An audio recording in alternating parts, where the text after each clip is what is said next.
Okay, there are about 4 steps that we're going to go through. You won't necessarily have to go through all 4 of these steps every time you do this. But the first step that you should always think about is, what are the x-intercepts? To find the x-intercepts, put 0 in place of f of x and then solve. So what are the x-intercepts for this particular polynomial? X equals 2 and x equals -1. So after you've done this step, you can look at the graphs and you can eliminate graphs that definitely don't work. So example A, or choice A, has x-intercepts at -2 and -1. That's definitely not correct. B has -2 and +1. That's backwards, so that one's not going to work. C has +1 and +2. That's not going to work. So it must be D, with intercepts at -1 and at +2. Now I do want to talk through the other 4 steps just so you can see how the other 4 steps are shown on this graph. If you can't figure out the correct graph simply from the x-intercepts, the next thing that you should check is what the intercepts do. Do they turn or cross? This is actually known as multiplicity, but I don't expect you to remember that. The -1 comes from a factor that has an exponent of 1. So the graph is going to cross the x-axis at -1. What do you see about the x-intercept 2? It has an exponent of 2. It comes from a factor that is squared, so the graph is going to turn, or some people call it bouncing. The graph is going to touch the x-axis at 2 and then turn and go back in the other direction. So notice with example D, the graph crosses at -1 and then turns or bounces at +2. If that isn't enough to narrow down the graph, the third thing that you would look at is the leading coefficient. And this is actually really ridiculously easy on these. The leading coefficient is going to be the number in front of the parentheses. Do you see a positive or a negative in front of the parentheses? There's nothing there. So it's definitely a positive, which means that the right side of the graph needs to point upward. So a positive leading coefficient means that the right side has to point upward, and this one, the right side points upward. The last thing you would check if you have to get this far is the degree. Is it an odd or an even degree? And in this case, all 4 of our options all look like odd degrees, so this wouldn't really help us. But how can you check degrees? Because this is x minus 2 squared, what does x minus 2 squared actually mean? It means x minus 2 times x minus 2 and an x plus 1. How many x's do you see there?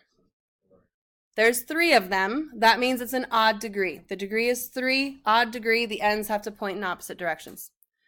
All right, let's look at example 2.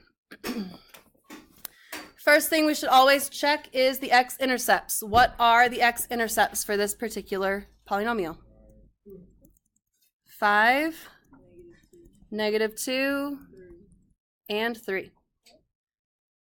Now look through the 4 graphs and cross off the ones that don't have those x-intercepts. -5, -2, -3, and 2. That's not going to work.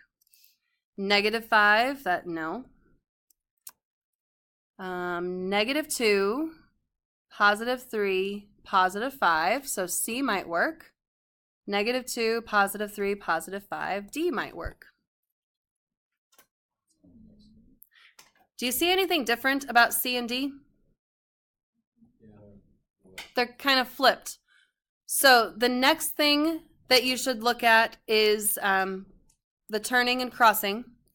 All of these come from exponents of 1, so all of these are crossing points, and you'll notice on both of these, we cross at each of these intercepts, so that doesn't help us.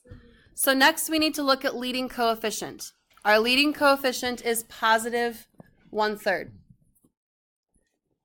What does positive leading coefficient mean for the right side of the graph? It goes up, so the right side of the graph needs to point upward. It does that on C, it doesn't do that on D.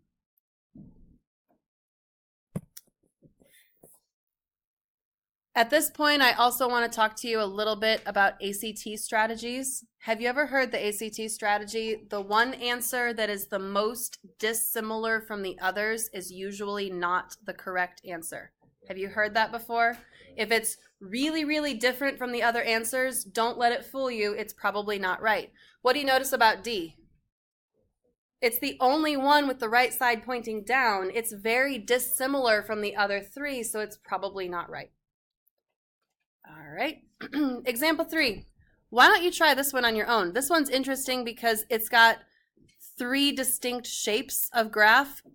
So see if you can look at the x-intercepts, look at the turning and crossing points, think about what the right side should do, all of that stuff. See if you can figure out which is the correct graph. If you're watching the video, you need to pause and try this problem and then play to check your answer. Don't just stare blankly at the screen. I know you're doing it right now. Pause the video. Okay, the x-intercepts are -2 and +1. This one has intercepts of +1 and +2, so that's not going to work. B has -2 and +1, so it might work. C has -2 and -1, so it's not going to work. -2, +1, D might work. Next, I would check turning and crossing.